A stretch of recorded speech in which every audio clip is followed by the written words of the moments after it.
Hello everyone. ये doubt काफ़ी students के मन में आता है जो भी बैंक एग्ज़ाम के प्रिपरेशन कर रहे हैं कि क्या 4 से 5 महीने की प्रिपरेशन में हम बैंक पीओ बन सकते हैं या बैंक पीओ बन सकती हूँ मैं। मतलब ये क्वेश्चंस आते हैं काफ़ी स्टूडेंट्स के माइंड में। तो इसका क्या आंसर है कि 4 से 5 महीने मीन्स अगर आप जनवरी या फिर मार्च से स्टार्ट करें तो आपके हर साल एग्ज़ाम आपके अगस्त से स्टार्ट होते हैं, ठीक है।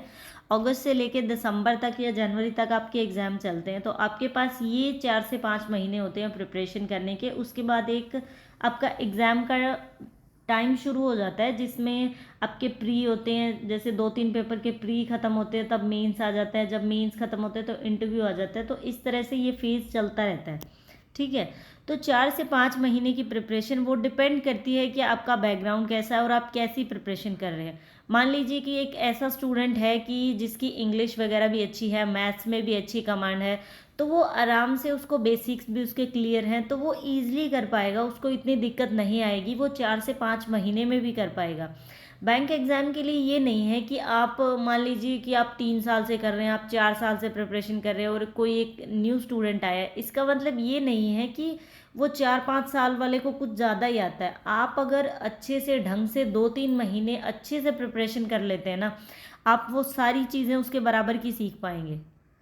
क्योंकि जो स्टार्टिंग का जो फ्रेश माइंड होते हैं, जो फ्रेशर्स होते हैं ना, वो बहुत जल्दी चीज़ों को सीखते हैं। और दूसरी मेन इंपॉर्टेंट चीज़ क्या है कि मान लीजिए आप ऐसे बैकग्राउंड से आ रहे हैं या फिर ऐसी आपने एजुकेशन की है कि जिसमें मान लीजिए कि आपकी इंग्लिश भी अच्छी नहीं है, आपकी मैथ्स पे भी इतनी कमांड नहीं है, तो आपको थोड़ी सी डिफ़िकल्टी फेस होगी इन चीज़ों के अंदर। क्योंकि बैंकिंग में सबसे पहले तो आपका बेसिक अच्छा होना चाहिए। आप बेसिक पढ़िए, सबसे पहले तो आपको बेसिक पढ़ना ज़रूरी है। बेसिक्स के बाद क्या है कि आपको धीरे धीरे मतलब क्वेश्चन पे कमांड बननी चाहिए, आपकी पकड़ बननी चाहिए, आपको क्वेश्चंस का पता होना चाहिए। देन फिर इसमें स्पीड मैटर करती है। आपको वो मान लीजिए कि 20 मिनट का टाइम मिलेगा 35 क्वेश्चन करने में, तो सबसे पहले तो आपको वो 35 के 35 क्वेश्चन आने चाहिए, ठीक है। मतलब आप आराम से कर पाओ। देन फिर आप कितना स्पीड में दूसरों के कंपैरिजन में उन क्वेश्चंस को कर पा रहे हो, ठीक है, वो उस पर डिपेंड करता है। तो पहले आपके बेसिक्स क्लियर करने पड़ेंगे, फिर आपको स्पीड बनानी पड़ेगी। तो इसमें मेहनत तो है थोड़ी सी। मान लीजिए कि एक नॉर्मल स्टूडेंट है जो 1 साल से प्रिपरेशन कर रहा है और उसके बेसिक्स भी क्लियर हैं और उसको क्वेश्चंस वगैरह आते हैं, हल्की सी उसकी स्पीड में दिक्कत है, उसको स्पीड इंप्रूव करनी है, तो वो सिर्फ अपने स्पीड पे काम करेगा। लेकिन आप बिल्कुल बिगनर्स हैं तो आपको बेसिक्स भी स्ट्रॉन्ग करने हैं, आपको स्पीड पे भी ध्यान देना है। तो वो स्टूडेंट अगर 10 घंटे पढ़ रहा है तो आपको उससे एक्स्ट्रा टाइम देना पड़ेगा, पहले तो उसके बराबर के लेवल तक पहुंचने के लिए। उसके बाद अगर हमें उससे आगे निकलना है, हमें एग्ज़ाम क्रैक करना है, तो हमें उससे एक्स्ट्रा पढ़ना पड़ेगा। तो वो सब चीज़ें आप पे डिपेंड करती है। आप ये मत सोच के चलिए कि बहुत ज़्यादा हर्डल आप नहीं कर पाएंगे, आप कर पाएंगे, लेकिन मेहनत आपको उससे डबल ट्रिपल करनी पड़ेगी। बेसिक स्ट्रॉन्ग करिए, देन फिर आपको स्पीड बनानी है। इसका एक छोटा सा एग्जांपल मान लीजिए कि कई बार आप सोचते हैं कि एग्ज़ाम के अंदर जैसे अटक जाते हैं, क्वेश्चंस नहीं बनते।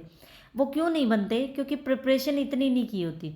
मान लीजिए कि आपने कोई भी टॉपिक है उसके 100 से 200 क्वेश्चन कर लिए, एक बार करके आपने छोड़ दिए कि मैंने तो कर लिए, ठीक है।